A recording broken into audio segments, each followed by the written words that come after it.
Kayo po ba mga bossing ko ay isa sa mga nagnanais na magtuloy-tuloy ang pasok ng swerte at kung ano man ang mga pagsubok niyong pinagdadaanan ay kaagad niyo itong pagdadaanan at hindi niyo tatambayan? Meron akong ituturo sa inyo pa mga bossing. Nako, subok na po ito mga bossing at paborito ko rin po itong pampaswerte. Unang-una, murang halaga at kailangan focus ka lamang sa inyo po mga wini-wish.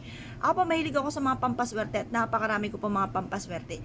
Pero syempre mga bossing, nagsimula tayo sa scratch mga bossing. Sa rep ko lamang nakukuha or hiningi ko pa sa nanay ko kasi wala akong pambili ng mga rika-rika daw mga bossing. At naka-off din po yung rep namin, masisira lang mga gulay po dyan. Ngayon pa mga bossing, nagsimula tayo sa mga gantong mga pamamaraan.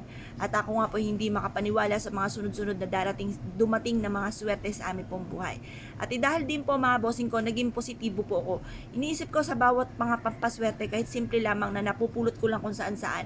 Kasi mahilig ako sa ganon. Kaya minsan magtataka sa amin, ano yung pinagkakaguluhan po namin ng aming nanay. Tsaka kapatid ko po, kagaya ng isang araw, napapatingin sa amin yung ibang tao. Kasi yung sapot ng gagamba mga bossing ko, ay isa sa mga subok na maswerte. Nagtatawag ito ng swerte at natututo ka na maging ganyan sa pera. Kung ikaw'y bulagsa sa pera, napakailap sa inyo ng swerte. Para bang ang dami-dami nyo ng kinayod, ang dami-dami na nyo niraket, pero parang sa ulat wala ang inyo po mga pagraket mga bossing. Mainam na meron kayong ganun at pantawag din po yan ng swerte. Ngayon po, nag-aagaw-agawan po kami ng sasapot po ng gagamba sa may puno. Kaya kumbaga, ang dami-daming sapot ng gagamba, tuwan-tuwa kami. Kaya ang dami namin iniikot-ikot na ganyan. Medyo hindi lang siya masyado nakita sa camera pero ang dami po niya, ang lalaki pa ng sapot ng gagamba mga bossing. Yan nilagay ko rin sa wallet ko mga bossing. Ilagay natin sa wallet para may pang-attract po tayo ng swerte lalo na sa pera. Para po may patutunguhan ng ating kasipagan. Bukod sa sipag at tiyaga, pananalig sa mahal Panginoon, sabayan natin ang mga pang-attract ng swerte sa pera. Kagaya din po nito mga bossing, ito po isa sa mga subok na napakaswerte. Ito po ang ating pong luya mga bossing ko. Kahit maliit lamang, kahit ito lang po yung mismong anak po niya, kunin niyo po ito at pagkatapos mag-wish ka ng time team. Sabi niyo po sa pamamagitan nito ay magtutuloy-tuloy ang pasok ng swerte at lahat ng mga pangarap ko ay matutupad. At kung ano man ang mga pagsubok kong pinagdadaanan ay masusolusyonan. Ano ang mga magagandang benepisyo nito? Halos lahat po ay benepisyo po nito. Kung ikaw po ay laging apple of the eye ng mga taong chismosa, pakalimera, napakailap sa inyo ng swerte, lalo na sa pera, ang dami-dami nyo ng mga niraket pero parang sa walat-wala.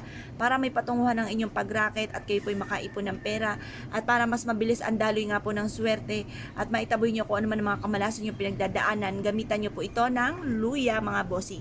Ang luya ay isa sa mga subok na napakaswerte. Pero kung hindi nyo ito susubukan, hindi nyo malalaman.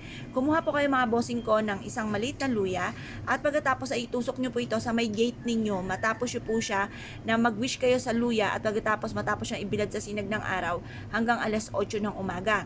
Itusok nyo ito sa malapit sa gate po ninyo. Kasi may mga pagkakataon na, ayan na, feeling po natin sinuswerte na po tayo. Pero pagdating po sa biglang may mga dumarating na pagsubok, biglang naisip po natin, ano ba yan? Parang nagsunod-sunod na mga pagsubok. Kapag ganyan ang mga sitwasyon po ninyo, huwag nyong pagtiisan. Marami kayong pwedeng gawin. Sa pamamagitan nito, mga bossing ko, kaya kailangan tapos yung itong gawin, i-mindset nyo na kayo magiging matagumpay. Marami kayong pwedeng gawin na pang-attract ng swerte para magtuloy-tuloy ang pasok ng swerte. Kaya kung kayo pinaniwala at naisyo po itong gawin mga bossing, mga bossing, good luck po sa inyo po lahat.